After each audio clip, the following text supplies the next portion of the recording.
Mayor of Opalaka. The dope boys like ran as long as the police got paid, you good. You feel me? It's like, it's cricket. Niggas, know what I'm saying? Niggas will pay the police and the police will go sit in your trap all day till they shift up. And Opalaka is the poorest, you know, I think it's per capita, Opalaka is real poor. Well, Rick would also sponsor a lot of parties. Rick was, you know, stuff for the kids. They would do it in Opalaka. Really, whatever went down in Opalaka, Rick participated in. He had no problem long as it was in Opalaka. So, I mean, when you, once again, giving back, buying uniforms for all the football teams, probably done that several times. A lot of these people don't realize how much these guys give, man. But, you know, we don't get, you know, again, we don't get admonished for that accomplishment. You just have to do your thing. Rick did a lot, trust me, I know he did a lot. But how much he did, who knows? You know, because like, once again, we don't do it for that. We do it for the love. Just about everything in Opalaka basically was his, you know, especially on, from Alabama to 151st on 22nd, all that little stuff that was his. Home style. And he had a restaurant down further in the bottom. And he had a car wash. What happened when Rick went to jail? Opalaka went crazy. Last night, police say a passenger jumped from a car to spray this crowded Opalaka parking lot with bullets, prompting a heavy show of force by a Miami-Dade SWAT team. Aided by police dogs, they searched the area with a deadly seriousness and the certain knowledge that the drug turf wars of South Florida are back. It's just like, you always gotta have an OG and that smart nigga, you know what I'm saying, behind that, you know what I'm saying? So it's like, once the leader gone, shit, nigga, everybody running wild now. Because he wasn't there to, the folks ain't got to eat. See, that was the God complex I was telling you about, where he didn't want to leave because he had so many people on his line. But after he left, them same folks that were on his line, they still had to eat. Rick came home, you know what I'm saying? So Brownlee, you know what I'm saying, he came home and it was like, that was our little area. Now we gotta worry about what's going on over here in Opalaka. We gotta eat, they eating. You know, the Vaughn and them, you know, that was they eating. You know what I'm saying? Let them go ahead and do their little thing, but this little area right here, we just gotta eat. Rick Brown, honestly, I knew Rick since I was like elementary. He used to come inside our restaurant and eat all the time. And he used to always call me a little knucklehead and mess with me and pick on me and all that.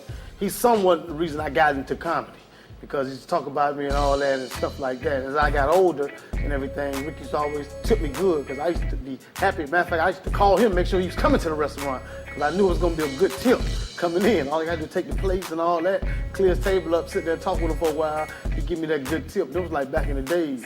Then, you know, he used to have me, I get to drive his cars and stuff like that. You know, that was something for a young brother, 16, just got his license, 17, get to drive around in the fancy cars. You know, you ride through the school zone. I was driving slow before the school zone was put in. Make sure the girls see me. Girl, look at little Marvin driving that Porsche. I'd be like, you damn right. Couple, oh man, Rick had a fleet, you know. That's the 80s, that's the 90s. Rick had a fleet. 4 Rolls Royces pull up, nigga. Every time Rick would get a car, like I pull up on the side, Rick be like, how you like it, Sam? Yeah, I like it a lot, dog. You know what I'm saying? What is it? This skinny black nigga jump out the car, minked out, polyester, whatever, gators like, you know what I'm saying? And at the same time, you can walk up to him and shake his hand and touch him, you know what I'm saying? Rick was the very first one that ever put a foot lock in the city of Opalaka at that time. Rick, I think Rick could have avoided the situation that he was in, Rick was the type of person that could have been a politician. Shit, cause by seeing Rick them, it made me want to give back to the hood. That's all they used to do is give back to the hood. I can see them, I remember them lining us up, getting us $100 bills. Go take this to your mama, you know what I'm saying? Ice cream trucks and all that shit. We had all that. They kind of took the poverty out the hood when they was hustling. But my old girl and my old boys was like, they was doing wrong. They was hustling, you know what I'm saying? Niggas was getting it. Niggas showed love to the hood and bought all the property in the hood. You know, the situation, you hear people talk about drug dealers sometimes as if they are supermen. Well, first of all, he was kind to the neighborhood, mostly to the kids and grown-ups, the elderly. Rick was all right. He was a nice dude. Even if he didn't know you, he always gave. At his restaurant, if you were hungry and he was there, he'd feed you. Rick was a dude that accumulated. He knew him as well. Dad, Rick, rated, felt right. He was Rick rated as one of the real deal boys. You know what I'm saying? The male. He gave himself a name. I think Rick was under the God complex because he had a lot of people on his line. And I think that he felt like if he stopped, how they gonna eat? But what he should have asked himself, well, how was they eating before he started? And I really think that's what really led to his downfall, because he, stayed in the game too long. I mean, when you got, 10, 11, 12 chests full of money, I mean, how much money is enough? I know Tony Martin turned state on him. It's just accusations right now, and I'm well known around the community, and people who really know me know that this is ludicrous. This is impossible.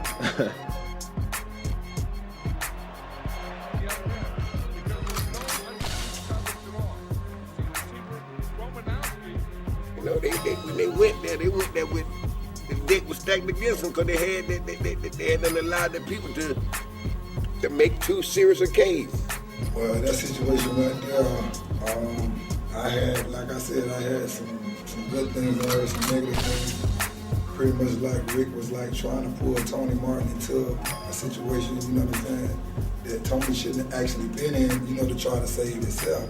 That's what I heard, and that's what the media was speaking on as far as the Tony Martin situation with Rick, Tony and Rick, eventually met, through friends, mutual friends, and Rick, they say Tony bought him this and bought him that, and they saying Rick washed his money like that, but hey, everything worked out to be all right. So my opinion, hey, them crackers see a nigga doing stuff, they been doing it. Nigga doing the same shit they doing, they want to just hate on that shit and want to fuck the nigga up. That's how I really feel, to be honest with you.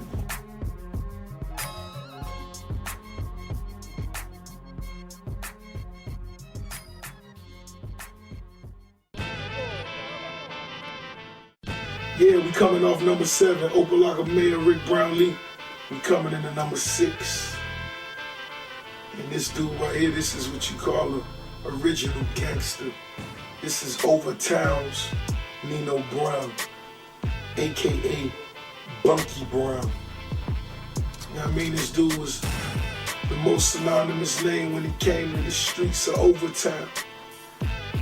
People whisper the H. Boy, yeah, boy. When you think of boy, think of Bunky Brown. You gotta keep it true. Overtown. It's number 6 is Bunky Brown. Right here in my Yayo. Boss.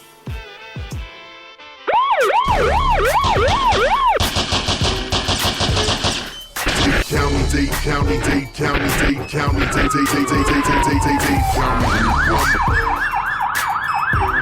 Bunky was cool. Bunky was the mayor of Overtown. Bunky started Magic City Lounge, him and his wife. I think her name was Claire. It'll come back to me. But Bunky was like the man. Bunky, if there was any problem, you holler at Bunky. Any problem. It ain't have to be a drama problem. It just could be a problem in school. You could go and talk to him. You're gonna deal with it. You're gonna straighten that situation out. He's gonna tell you the right way, not the wrong way. Bunky Brown, Flower, man, you got to mention the both of them together.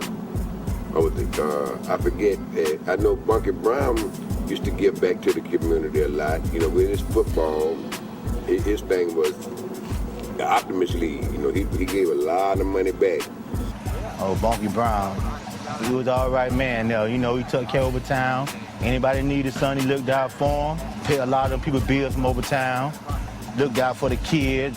When Christmas came around, he bought everybody kid toys.